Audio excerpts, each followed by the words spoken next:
exes that want me but they can't get money, Reese. All they boyfriends that wish they could swap their living with me. Hoy tengo el honor de tener como invitada en el canal de Trabaja tu Dinero a toda una gran experta en el sector inmobiliario como Mercedes Blanco, que es CEO de Vecinos Felices, miembro del comité de dirección de Fincas Blanco y también miembro de la Comisión de Vivienda de la Cámara de Comercio de Barcelona. Así que Mercedes, bienvenida y de verdad muchísimas gracias por estar aquí. Gracias a ti por invitarme y encantada de estar aquí y compartir con vosotros. Pues nada, yo lo primero que quiero preguntarte es un poco empezar por lo más básico de todo, que es saber cómo está la situación del sector inmobiliario. Yo sé que es una pregunta muy amplia, pero es verdad que se habla mucho y han subido los precios de la vivienda. Creo que en la última década el acumulado ya es del 30% y en los alquileres está sucediendo un poco parecido. Si hubiera que hacer una radiografía así un poco a brocha gorda, Mercedes, ¿cómo definirías la situación del sector inmobiliario? ¿Qué está pasando y por qué estamos viendo esta gran subida en los precios tanto de la compraventa como del mercado del alquiler? Bueno, estamos viéndolo porque hay un incremento de la demanda frente a la oferta. Entonces, en ese momento, en el momento que existe mucha más demanda que oferta, tanto en segunda mano como en obra nueva, pues se produce un incremento de precios porque hay escasez, ¿no? Eso también va acompañado porque hay más demanda, porque nos ha acompañado unos años en los cuales la financiación, y es mucho más fácil obtener una financiación, los tipos de interés están bajos, con lo que pues las personas que quieren comprar una vivienda tienen unas condiciones más favorables y deciden en ese momento tomar la decisión. Yo creo que otro factor también determinante respecto al precio de la compraventa, al incremento de compradores, es también en la situación del mercado del alquiler. Es decir, al encontrarnos con también una situación de subida de precios y de escasez en el mercado del alquiler, muchas personas que vivían en alquiler, al tener una inestabilidad, también buscan pues poder comprar, ¿no? Porque al final lo que quieren es tener una estabilidad en la vivienda y vivir en un sitio en el cual pues no tengan el riesgo de que luego no puedan encontrar vivienda, que esto está ocurriendo ahora, ¿eh? O sea, Claro. ya hay personas que están viviendo de alquiler que se les acaba el contrato porque pues, el propietario necesita el piso para él o no deciden no renovar y tienen unas dificultades muy grandes en poder encontrar otro piso de alquiler, ¿no? Y ahí pues nos estamos encontrando, yo me estoy encontrando con casos de que incluso hasta los propios padres ayudan a los hijos, ¿no? Dicen, bueno, pues os ayudamos en vida mediante donación para entregar la entrada del piso, etcétera, para que sus hijos pues tengan pues un piso y tengan estabilidad, ¿no? Que al final es lo que todo el mundo busca, ¿no? Porque inicialmente, ¿qué ocurría, no? Tú a lo mejor empezabas a trabajar, pues iniciabas una nueva vida en pareja o no, ¿no? Y decías, bueno, me voy de alquiler a ver qué tal me va, ahorro y luego me compro una vivienda, ¿no? Y ahora está produciéndose el fenómeno de que como no hay oferta de vivienda en alquiler, pues ya tienen que ir al mercado de venta y en el mercado de venta no absorbe la oferta, no absorbe toda la demanda que hay. Nosotros hemos experimentado una demanda respecto al año pasado, nuestros números de empresa, de un incremento de un 30%. Esto es muchísimo, ¿no? Y hay muchos pisos que se venden entre los propios vecinos o incluso no salen al mercado y ya se han vendido. Y Mercedes, claro, hemos tocado un poco el lado de la oferta, pero por el lado de la demanda, ¿qué es lo que, o sea, perdón, al revés, por el lado de la oferta, ¿qué es lo que ha ocurrido en el mercado de la compraventa? Porque sí que se habla de que hay un shock de falta de viviendas, tanto en la compraventa como en el alquiler. ¿Qué ha motivado que estemos en esa situación de escasez? Bueno, en primer lugar, yo creo que una es que la producción de viviendas, ¿no? Que no va al ritmo no ha ido al ritmo de la demanda por varios factores, ¿no?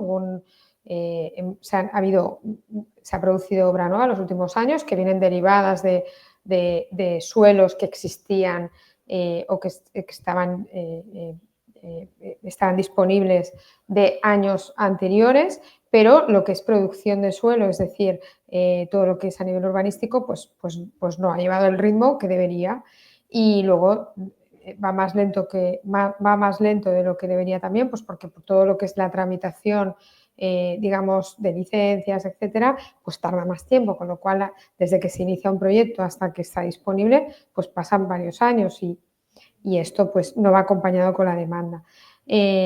Y luego también yo creo que hay que tener en cuenta respecto, o sea, a la oferta, tenemos en cuenta también que la demanda se ha incrementado. ¿Por qué? Porque se ha incrementado la población, pero la población que ha entrado y que demanda, que no es solo población nacional, sino también internacional, porque de hecho donde hay mayor escasez de vivienda en las zonas es porque hay mucha demanda internacional o extranjera también, ¿no?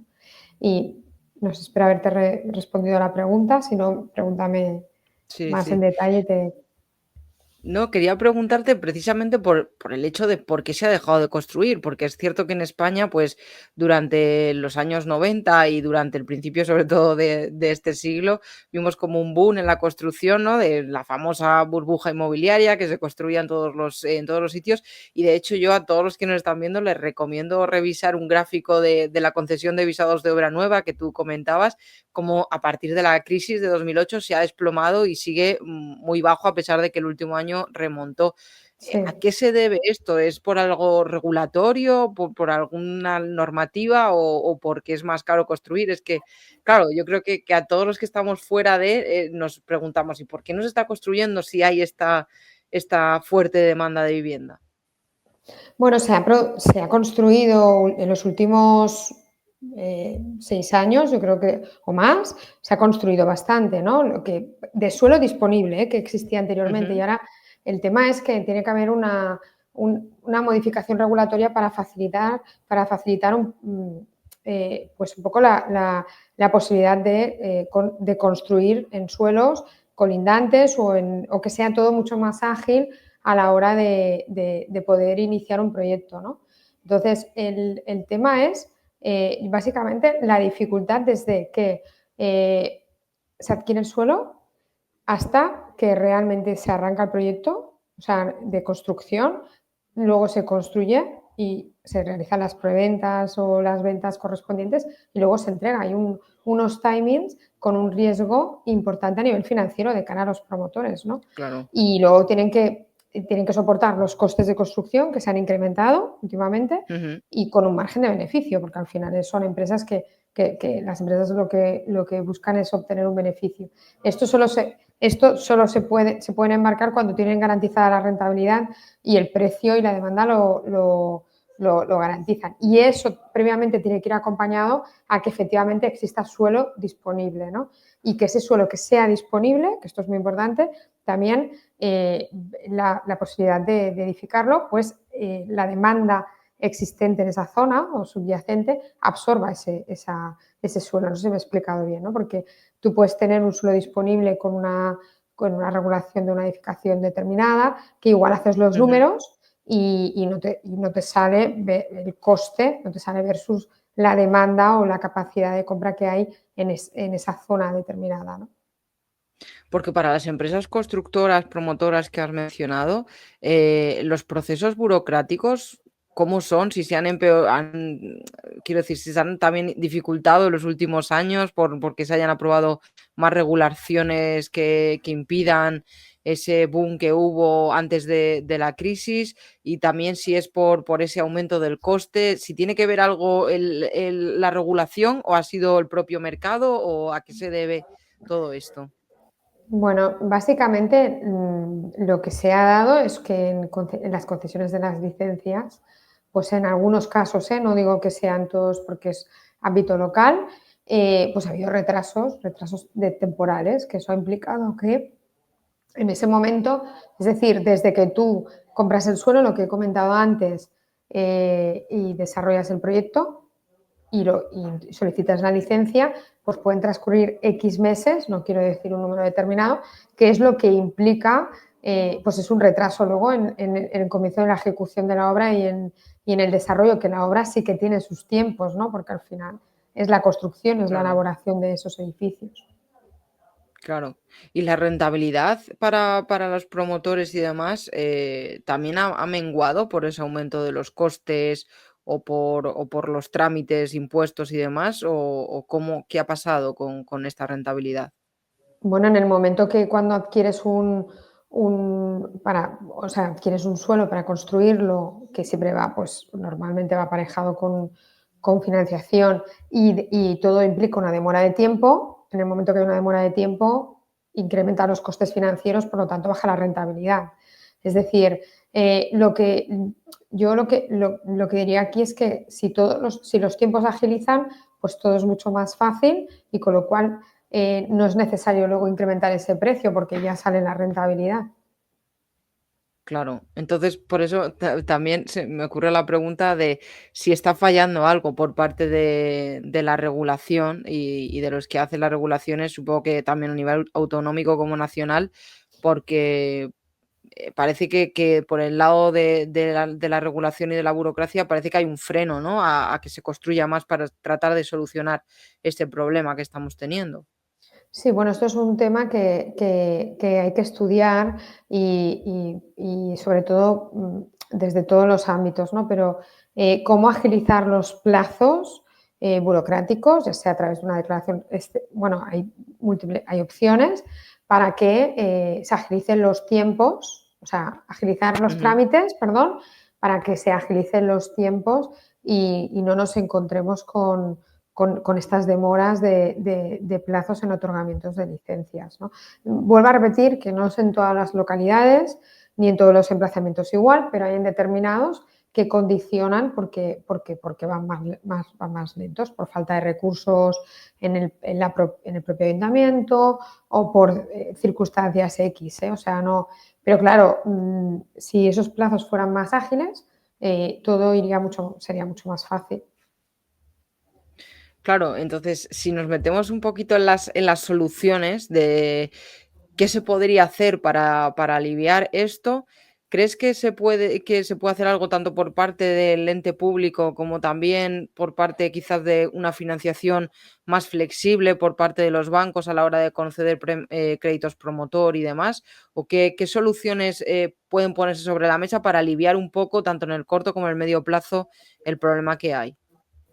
Bueno, yo considero, desde mi punto de vista, que al final ante la falta de oferta tendríamos que tendría que todos los agentes que intervienen se tendrían que poner de acuerdo en agilizar los tiempos, porque al final es un tema de tiempo. O sea, si tú tienes Ujú. una gran demanda y hay realmente una gran demanda y potenciarlo, o sea, además también apoyar a los promotores para que desarrollen suelo y desarrollen edificios y las administraciones públicas que desarrollen suelo, ¿no? En este caso en concreto. Eh, Tiene que ser un acuerdo o que todos busquemos soluciones, que se busquen soluciones para agilizar todos los tiempos y para que la posibilidad de que vivienda disponible en el mercado sea mayor versus la demanda existente que hay y que sea asequible, es decir, Claro. además tenemos el caso de vivienda que tiene que ser que la podamos que se pueda adquirir, ¿no? Por la demanda existente en ese caso. Claro, porque tú que conoces evidentemente el sector desde dentro, ¿notas que hay un interés por parte de los promotores y de las empresas de iniciar proyectos realmente? Sí, sí, sí.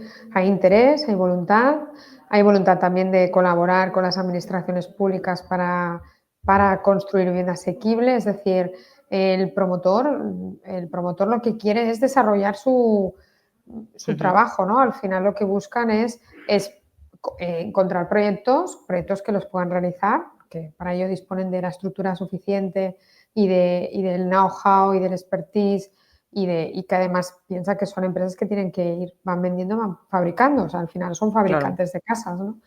Y sí, sí, yo en concreto con los clientes que tenemos clientes promotoras, tienen voluntad y están buscando y buscan proyectos y buscan suelo, buscan seguir pues mantener la maquinaria, ¿no? claro. Un poco en marcha, que es lo que tienen que hacer ellos. Entonces aquí es una cuestión de unir fuerzas, de ir todos a una en ese sentido y escuchar también a los que realmente lo saben hacer, que son ellos, ¿no? Claro, cuando hablas de la falta de suelo, puede ser una pregunta un poco tonta por mi parte, pero ¿a qué te refieres con esa falta de suelo? Porque yo sí sé que hay suelo urbanizable, suelo rural, pero ¿cuál es este problema? Bueno, también para explicar a todos los que nos están viendo. Sí, bueno, básicamente que el suelo, o sea, urbanísticamente hablando, para poder desarrollarlo tiene que ser suelo urbano. Ujú, Entonces tiene que haber pasado un proceso urbanístico, yo os lo explico así un poco, y tiene que ser suelo urbano disponible en el cual pues esté aprobado por el organismo, o sea, por la comunidad autónoma y por el ayuntamiento, ¿de acuerdo? Entonces, para ello, pues hay planes urbanísticos de los diferentes ámbitos, localidades principalmente, y se tienen que desarrollar para que sea suelo urbano y ese suelo urbano pues luego pues tiene que tener, claro, servicios, ¿no? Entonces, todo tiene que estar suelo urbano pues con viales, con los servicios correspondientes para que se puedan después construir los edificios. Lo estoy intentando explicar lo más simple posible. sí, sí. Y para que te hagas una idea, pues es, por ejemplo, dentro de las grandes ciudades o de una ciudad, cuando hay un suelo que lo ves, normalmente es urbano, ¿no? Y hay que ver qué uso se le puede destinar, o sea, hay que ver también los usos. Pero luego, perdonad, pero luego tenemos también espacios o zonas colindantes a ciudades en los cuales se han desarrollado pues barrios completos Ujú. y se han construido, ¿no? Y eso lleva ese proceso que pasa pues de urbanizable a urbano, ¿de acuerdo? Claro, en ¿Me he este sentido explicado sonó. bien? No sé. Sí, sí, sí. Yo te lo agradezco mucho porque son términos que me suenan todos, pero como que no conozco en detalle y me parece muy interesante. Por eso te hago preguntas que a lo mejor te parecen un poco tontas, pero digo, bueno, así yo creo que así me queda muy claro y a los que nos estén viendo también. Por eso, en este sentido, entiendo que no todo suelo puede ser urbanizable, ¿no? Tendrá que cumplir como unas características y luego, Sí. aparte de estas características, también me gustaría que nos explicaras cuál es el proceso. O sea, una vez que el suelo puede ser urbanizable, ¿qué trámites hay que pasar para que realmente se califique como urbanizable y se pueda construir en él? Bueno, básicamente el ayuntamiento, donde esté ubicado ese suelo, hay que consultar el plan urbanístico, las características y que te diga que efectivamente es urbanizable, es decir, que puede llegar a tener los servicios y la infraestructura de un suelo urbano. Ujú. Y en cuanto al procedimiento, entiendo que será bastante jaleoso, ¿no? Pero ¿qué se necesita para pasar de un suelo que igual está ahí, puede ser urbanizable, a que realmente al final se termine edificando? Bueno, al final es que has de presentar un proyecto de edificación y de dotar de servicios a ese suelo. Y a partir de ahí, pues tú lo presentas el proyecto y el ayuntamiento es el que tiene que aprobarlo para poderlo pasar o sea, nos podemos encontrar que encontramos con parcelas que son urbanizables, parcelas para construir una casa, por ejemplo, y lo que tienes es que iniciar un procedimiento con un arquitecto en el Ujú. cual presentas el proyecto de edificabilidad y de dotar de servicios a esa parcela para poderlo edificar. Y esos son los pasos y luego ya te lo tienen que aprobar en el ayuntamiento. Claro. O sea, que entiendo que al final es un proceso largo, ¿no? Para desde que se inicia, porque claro, cuando vemos este problema de la vivienda y decimos, pues como hemos comentado hasta ahora, hay una falta de oferta en el mercado y parece que el solucionar se tarda, porque también entiendo que todos los procesos, tanto de concesión de licencias como de construcción, pues son largos. O sea, al final es una solución que la tenemos que esperar para medio o largo plazo, ¿no? Sí, bueno, al final aquí los procesos se marcan porque son largos, los tiempos son largos porque tienes que iniciar un procedimiento, un proyecto y ese proyecto, pues una vez que lo presentas no depende de ti que te lo aprueben que a lo mejor tengas que presentar modificaciones sobre ese proyecto de ejecución de esa obra que quieres. Por ejemplo, estamos hablando, si ya hablamos de que te quieres hacer una casa, ¿no? Te compras un terreno, te quieres hacer una casa, pues todo depende de, primero, el suelo, tienes que consultar qué edificabilidad tiene ese suelo, ¿vale? Luego, contratar a un arquitecto, preparar o presentar un proyecto, solicitar permiso de obra al ayuntamiento en función de ese proyecto, que ese proyecto cubra o cumpla con toda la normativa local estipulada para ese suelo. Si hay que hacer modificaciones, si no hay que hacer ninguna, ya te otorgan la licencia de obras y entonces ahí ya puedes empezar a construir, ¿de acuerdo? Ese es el proceso normal que son las fases tanto para construir una casa, cuando nos encontramos con un edificio, pues es similar, ¿de acuerdo? Entonces, la única diferencia es que, claro, la edificabilidad es superior. Si se está desarrollando un plan parcial, pues hay que hay que desarrollar todo ese ámbito y pues hay cargas que tienen que asumir los propios propietarios del suelo, ¿no? Con el ayuntamiento, pues, de urbanización o de lo que tengan que hacer. Pues ahora me gustaría en este tramo de la entrevista entrar ya un poquito en hablar de los mitos más extendidos, ¿no? Sobre el del mercado de la vivienda que se habla en estos últimos meses, pues, por ejemplo, tanto los pisos turísticos como los grandes tenedores y todo lo demás, ¿no? En España. Así que lo primero es si tú crees que, bueno, con lo que hemos visto yo creo que no, pero si crees que la subida de los precios, tanto en alquiler como en venta, ¿tiene algo que ver con la especulación o burbuja o es al final un proceso de mercado? Pues yo creo que es un proceso de mercado. Es decir, desde mi punto de vista yo considero que es un error penalizar a los operadores que están comprando vivienda para reformarla y venderla, porque hay Ujú, operadores profesionales que se dedican a esto. ¿Por qué? Pues porque hay compradores, y esto me lo encuentro yo en el día a día, que ellos cuando compran una casa no quieren hacer reformas, ellos compran la casa como está y la ujú, financian. ¿Por qué? Porque si tú compras la casa y luego la compras que necesitas hacer reformas, hay casas que realmente necesitan hacer mucha reforma por lo que sea, porque han estado alquiladas y no se ha hecho nada, porque a lo mejor pues, la persona que lo tenía no ha hecho nada en 40, 30 años, lo que sea, pero si entra una pareja y compra y financia, y financia para adquirir esa vivienda, no dispone o se tiene que sobreendeudar para luego poder reformar, ¿no?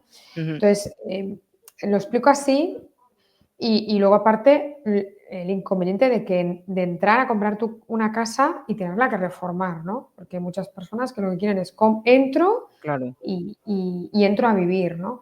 Entonces, Ujú, desde mi punto de vista, estos operadores para renovar el mercado de viviendas existente, que es antiguo, tenemos a ver, tenemos un parque no es un mercado, un parque de viviendas bastante antiguo, tiene que haber operadores en el mercado que ayuden a renovar ese claro, parque. Es claro, súper importante.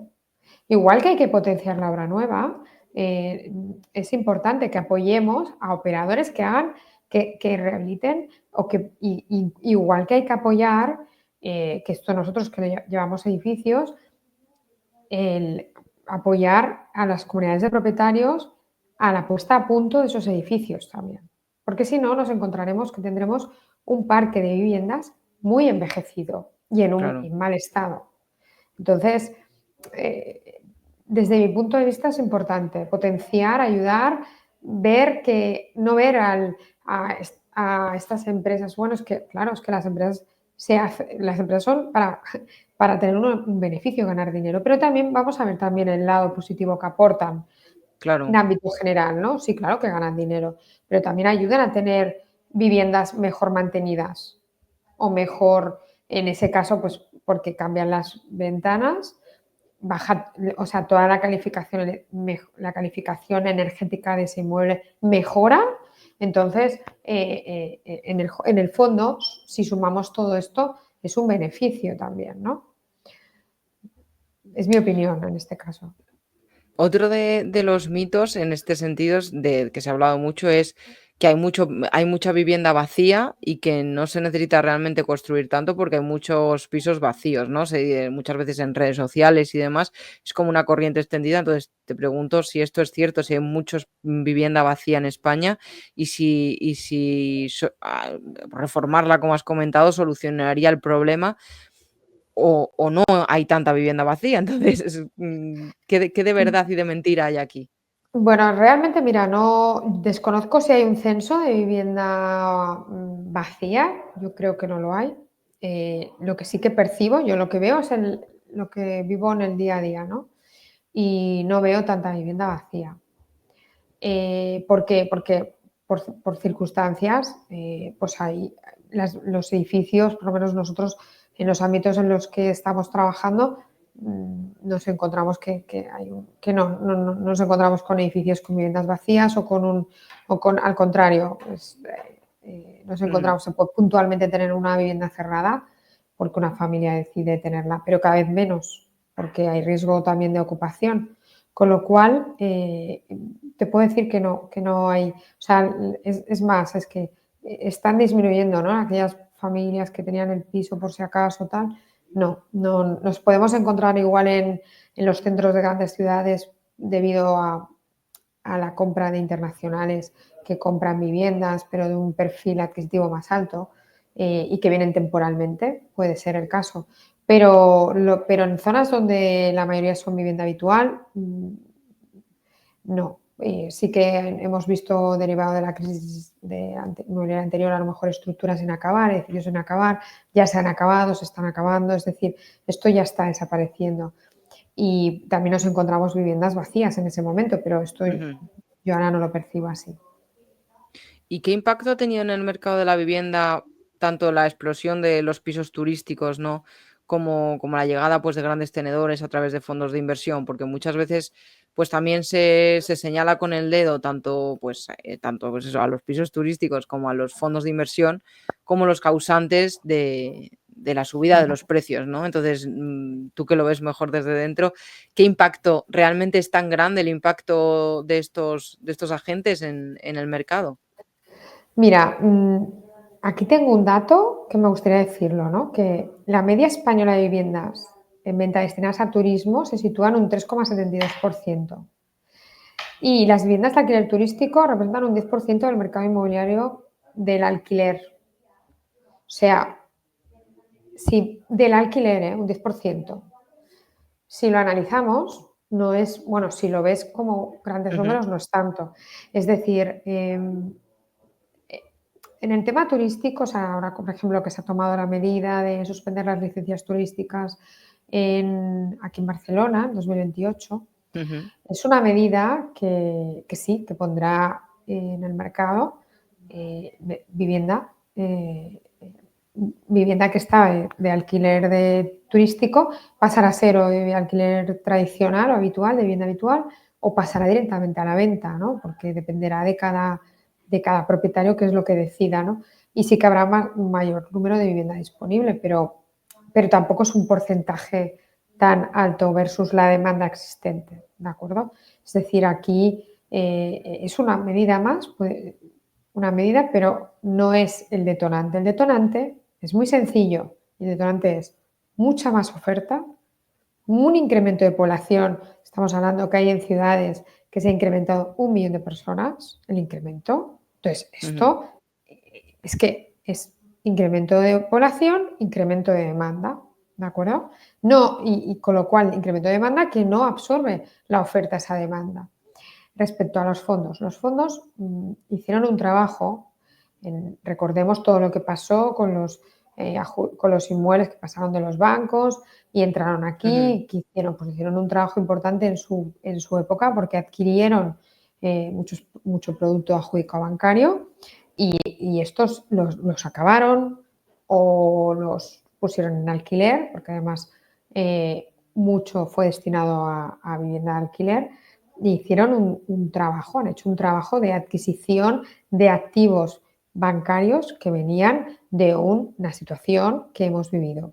y que han ido pues gestionando profesionalmente de forma que han puesto pues en el mercado mucho piso y además han desinvertido mucho, con lo cual han puesto oferta en el mercado. Y yo desde mi punto de vista, lo que he trabajado con ellos, que he trabajado con los fondos, con los adjudicos bancarios, es que al final han hecho un trabajo de poner vivienda en el mercado, tanto de venta como de alquiler, con lo cual han sido un agente profesional que ha ayudado a dinamizar el mercado. Claro.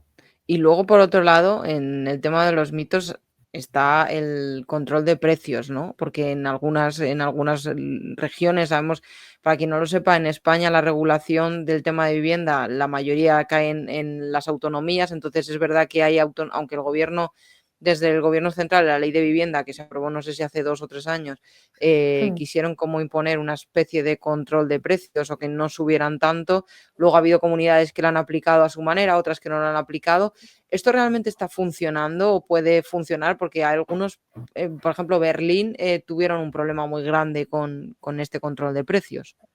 Bueno, sí. A ver, con la ley de vivienda que se aprobó en el año 2023, lo que da potestad a las comunidades autónomas es a declarar áreas de mercado tenso y con lo cual regular los precios del alquiler, ¿de acuerdo? Poblaciones, localidades. Ha habido, ahora mismo creo, si no me equivoco, es Cataluña seguro, porque es lo que se está aplicando, y hay 2 comunidades autónomas más que lo aplican, ¿de acuerdo? El resto no.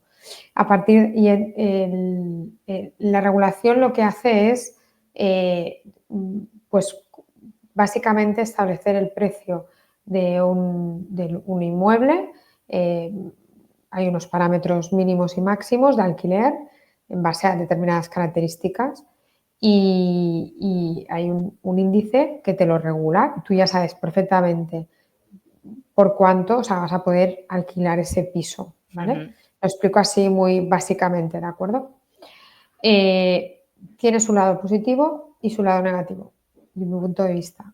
Negativo, voy a decir el primero negativo, y es que hay determinados inmuebles que no se pueden valorar por un índice, porque hay unos intangibles dentro del inmueble que tienen un valor añadido y no se pueden cuantificar. Es, por ejemplo, unas vistas, unos acabados de X, de calidad Claro. determinada, que claro, es un poco injusto, es injusto que el precio de ese piso sea el mismo que a lo mejor en el mismo edificio, pues una planta primera, ¿no? Por decirlo, y estamos hablando de otro que tiene unas vistas y una luz Claro. espectacular, ¿no? Entonces ahí hay unos parámetros que generan un poco generan injusticia en ese sentido, ¿vale? El lado positivo, por otro lado, bueno, el lado otro es que la rentabilidad está controlada por ese precio. O sea, al final la rentabilidad de ese inmueble, si tú tienes un inmueble que dices, oye, yo lo tengo para alquilar y quiero obtener una rentabilidad porque es un incremento o un complemento a mis ingresos, hay mucho pequeño tenedor aquí en España, de que dice, tengo un pisito, 2 pisitos, los tengo alquilados, es un complemento, no pensamos en la imagen Sí, del sí, sí. gran tenedor. Pues cuando se da esta situación, pues claro, dicen, oye, pues me vendo el piso porque para lo que este piso a lo mejor pues me lo dan en venta por tal precio, me compro 2 peores y me dan más rentabilidad, ¿vale? Un Claro. ejemplo. Pero luego tenemos el lado positivo también, otro lado positivo, que es que sabemos, la demanda sabe qué precios va a poder alquilar. ¿De acuerdo? Y eso también, yo desde el punto de vista de la demanda, yo, por ejemplo, nosotros que gestionamos, nos es cómodo en ese sentido porque sabes ya qué precio va a tener Claro. ese inmueble, ¿de acuerdo? Y planifica un poco la demanda. ¿Qué produce también? Ha producido salida de inmuebles del mercado del alquiler, pero no solo por la regulación de precios. También ha producido salida del mercado del alquiler pues por la inseguridad de qué pasa si me dejan de pagar, ¿no? O sea, no achaquemos toda la regulación de precios. El mercado es mucho más, estable. ¿Por qué? También, ¿qué está pasando? Ahora que se firman menos contratos, ¿por qué? Pues porque cuando tú tienes que renovar un contrato de alquiler, si tú tienes un inquilino que te está pagando, que te está manteniendo el inmueble, que no hay posibilidades de incrementar el precio, pues mantienes el que tienes.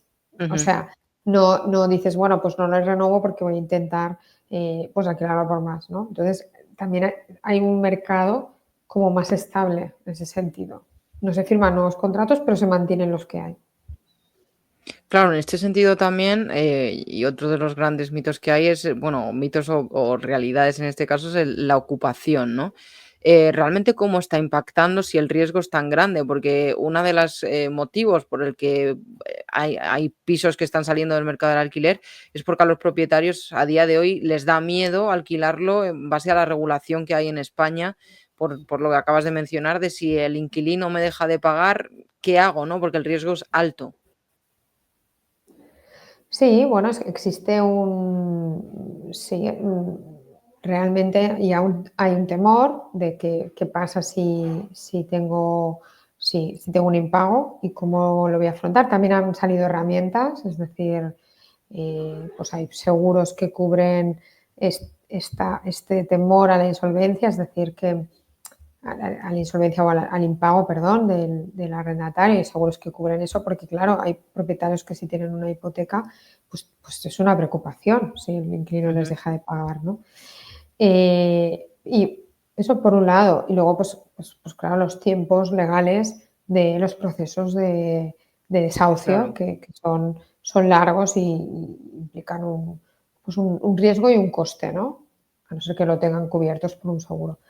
Y, y luego, pues sí, se está dando también un poco el fenómeno de, oye, mira, yo tengo una edad, ya no quiero problemas y vendo porque si tengo el riesgo de que no me paguen, pues ya tengo el dinero y no me olvido, ¿no? Entonces, bueno, pero son pisos que luego salen al mercado de venta, o sea que pero que existe, sí, existe este temor. Sí que hay herramientas para paliarlo, como lo que he comentado antes, pero existe. Y ya por último, Mercedes, en esta última parte de la entrevista, la llamo siempre el test y son unas preguntas breves para que las respondas pues en menos de un minuto, ¿no? Y quedarnos así con 3 ideas o titulares que tú quieras lanzar, y es como un poco resumen de todo lo que hemos venido hablando. Así que aquí te lanzo la primera, que es, ¿cuáles son para ti las 3 soluciones, o pueden ser más o menos, que aliviarían un poquito el problema con la vivienda en España? Porque al final hay una complicación de acceso a la vivienda por parte de los jóvenes que cada vez es más grande.